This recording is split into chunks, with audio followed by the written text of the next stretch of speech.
The dancing plague, a human thriller story. साल 1518, Europe का एक शांत सा शहर स्ट्रासबुर्ग। आज इस शहर में कुछ अजीब होने वाला था, इतना अजीब कि लोग आने वाले 500 साल तक इसे शाप कहेंगे।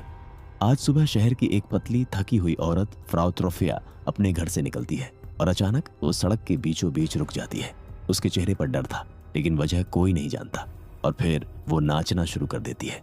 ना कोई संगीत, ना कोई उत्सव, सिर्फ उसके पैरों की खतरनाक तरह से दोहराई जाने वाली थाप। लोग उसे घूरते हैं और कुछ तो उस पर हंसने भी लगते हैं, लेकिन उसके चेहरे पर मुस्कान नहीं, दहशत दिखाई दे रही थी, जैसे कोई उसे नचाने पर मजबूर कर रहा हो। अब कई घंटों गुजर जाते हैं, सूरज ढल जाता है, लेकिन फ्राउ त्रोफिया रुकने का नाम नहीं लेती। वह नाचती रहती है, जैसे किसी अदृश्य हाथ ने उसके शरीर की डोरियां पकड़ ली हों। अगली सुबह अब सिर्फ एक नहीं, दर्जनों लोग सड़कों पर नाच रहे थे, चीखते हुए, कांपते हुए। उनके पैरों से खून फव्वारे की तरह बह रहा था, लेकिन वो नाचना नहीं रोक रहे थे।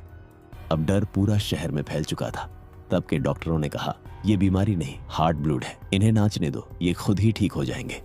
तब सिटी काउंसिल ने जगह जगह बैंड बजवाने का आदेश दिया, लेकिन हुआ इसका जस्ट उल्टा। जैसे ही संगीत बजा और लोग नाचने लगे, जिन्होंने कभी कदम भी नहीं मिलाए थे, अब उनकी शरीर भी इसी अदृश्य शक्ति से बंध चुका था। पूरी रात पूरा शहर एक ही ताल पर, एक ही दर्द में, एक ही दहशत में डूब गया। कुछ मरते हुए भी अपना पैर नहीं रोक रहे थे। दिन बीतते गए, लेकिन अब स्ट्रासबुर्ग शहर शहर नहीं रहा था। सड़कें खून के निशानों से भर चुकी थीं।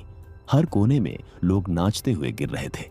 कुछ मरते हुए भी अपने पैरों को हिलाना नहीं रोक पा रहे थे।